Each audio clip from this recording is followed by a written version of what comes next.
Mamema akwa ba emra Adom TV. Dwumade we Nkuranhyensem bre. Na me amede dwumade ho chia me edi am yeso Apostle Dr. Nite Kotego. Enede so ye hyebre ne ye nkrabia. Ejan Joseph Asamso na ye hyebre. Mame ka wo se anapa bia sori anye ye kura no. Pensio cap ma na watwe. Empo so ntwe osimpo a at least num ensure 200 meals anapa bia na pedwa ne pabidi we nka ho but e ka ho ene dem de ba na mato ne din do something every day that will push you out of your comfort zone towards your dream area. Do something every day, every moment that will push you out of your comfort zone into your dream area or zone. One will say, what should I have for a brabo? Mama me fa ware enye example. We share obana ko ware no. I will love you. Medo. And oban so je me prince. Enti mo aim e say medo. O da say eno ne nia eda wani so. Woni adwuma na ye fra interview no adwuma me koi me hye me ho kama maye ne den na so nti no eno no aim wo da chi da so. Minim say wo bi sa wo abrabo mu a but obema bia hia obabia won ka say meta ho won ka say me bo watimodne won ka say me ayaka de da bi obi ani wo sa.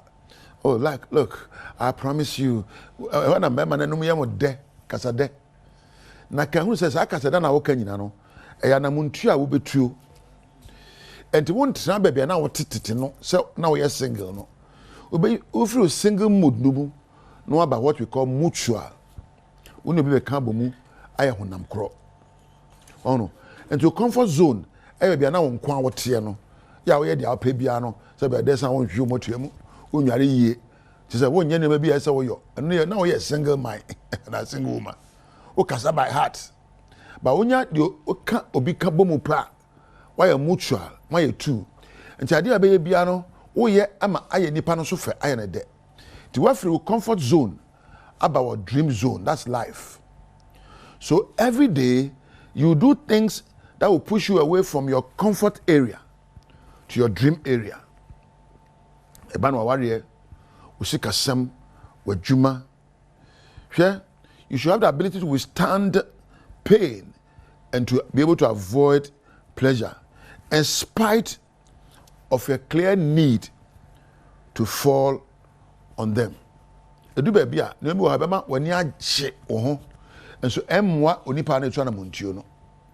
Ebu ha wo ya bema wo ho asepel ba emwa da eso a waso no ja sa de no yo. Bi so wo ya edene de but enne ese wo yo. O ye ka comfort zone a dia unim dada no a wo yo no. Mame na kakra, mame nyima me kakra, se a na e no embeto ye na debi sa tibia na free mu. Na bi sa say hina meko. Ene ma be na ese me yo.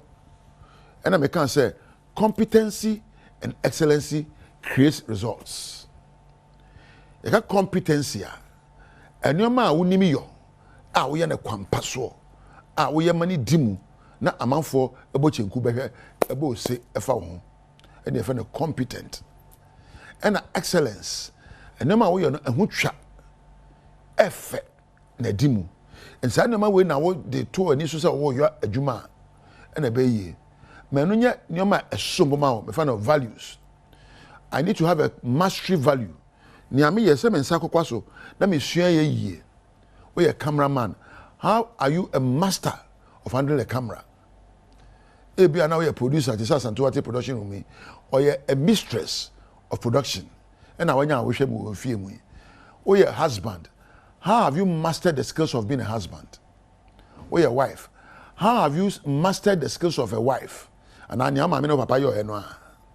And also ye bi. Any a comfort zone free mu. Na nya suahunu foforo a e fata edimu esefata e be ma ho kani so ato no. E bi akọ adwuma mu adwuma mo ye na se de ho ye na na so pese o ye bi da bi.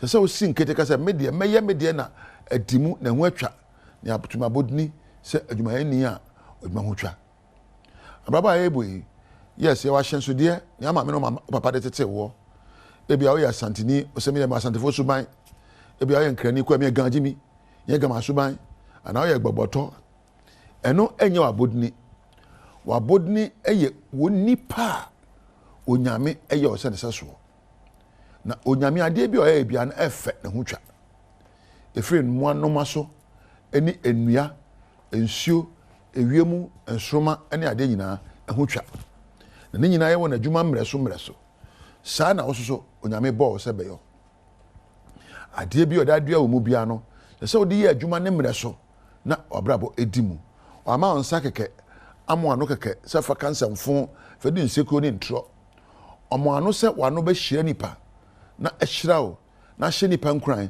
na hye wo so nkran omo wani wasa be hwe nsempa ahwe ne mapa watie niam anyansa wo mu niam ebo ehyewa nkran niam etimi emma ugina pri eno nti na yema waso se fa tie nsempa fa tie nyansa nsem ene yema ano ene aniwa ya mo aniwa se fa hye se be niam nsem fata pono abrante enye na ye wani maaye ye wani se fa kan sempa na fa hunu sempa na fa hwe nioma enyi nyansa nioma ehye nkuran ena ma Nyankopon ma waniwa ani aso eno nti ade bia wo bia no bisa won se ede na mede yo na ekenya ame na de makodu bembe so aso ya ma brabo.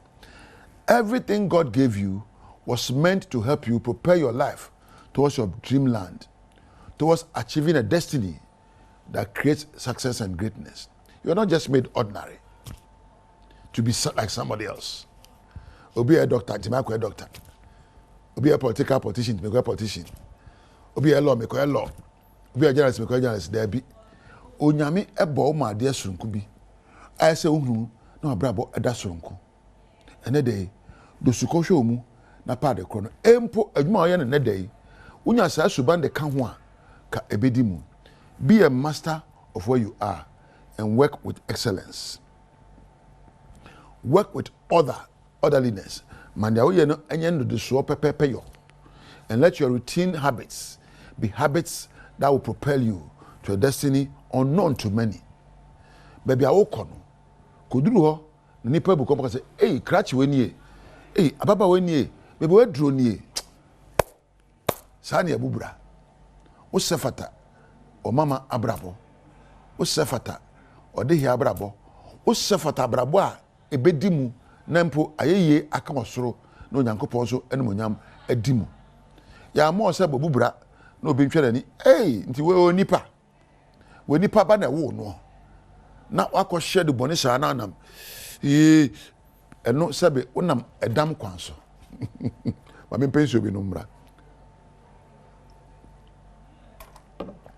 baba yebu atuje wankasa awari awari atuje wankasa sempo wo ya adwuma na etu aka etu ameka na de nyina konom ensa akopemma sebe akotwa lotu a atuje wankasa sempo etu aka na nyanyansa e de 1 cedi mpoto ba bia ento asa afire medu ba na wanya 12 cedis meboa so the 10 cedis to ba bia ento asa afire medu bi no na wanya sika enti wo kura sika yie na your investment ya enye obi na hye wo free ka tete nyoma na wo yo no a wonya sika na wo di wo tonsa ene namfofo e de pema no wo free comfort zone e create a dream for your money, your financial success. By learning how to save, by learning how to invest, nye car kese, nye phones kese, nye ma sabe wo mpoku ya soso na wo nchi soso da bi. Wo dan kwa mayi etientia. Wo ja wo nchi ama ye hunu se, o mama bi tra ha. Abraba wo bo. Design your end. Create a picture of your end, your dream and your destiny in mind, and forgo your comfort zones. Kwemi afọ choko do mahimada beni wole ma efi o na kanu ma yale da bije na kan yale saka bo chakemli na ka bo o jamli shu ofeno ami de me o se tu na me de se akarabule na me bo me de me to ade o kata hine kata no kata baton bo a ja sa suba no na so bisa on se kwambe so na ya me kata ne ma na meton no ebedi mu na mpo dan kwa ma no na ma meton menya bia apam aka ho aton na me so ba bedi mu. There's always a way out of your comfort zone. Think right. Ba na mo awon ahodne na no me ko ba bi e ko kire ade me wi abante bi be sha me da e de na ya wodie asa wo ahodne do wo mfie ko anim na me se me nkan me mfie me nkan me kai me ye de. I don't count my years. I count how well I'm growing up. What I say? Stop counting your years, 20 years, 30 years, and count how well you are growing up. How well you are growing up mentally, spiritually, and physically. That's what you should focus on. Don't focus on how old you are. Focus on how efficient you are mentally, how intelligent you are emotionally, how strong you are physically. That should be your focus. Wapo ewa tinkem. Wo nyansa wadwe proso. Wo apomodne a esa aduane a wodie ni nsu a wonom ne empo atete a wotete wapo mu. Wo na esa ye wonne tsa de unu. Afa bubura. Ne ja esa wo de yankoi na de akire. Ya na mafo aye bi ko. Edo so. Aha na meja wo. Woni medin dada. Bo ma mentie. Apostle Dr. Nite Kotego me da ase. Me ko production for mada obi ase na na hima asanto a na empo eja we be kampadu when na so masene air production ma wo na sound Frank Neos Moses na empo Prince na Christopher eja camera obi a obo adwumadi bia nyame hia no na wo a onya amrehwe me de wo no nyame entina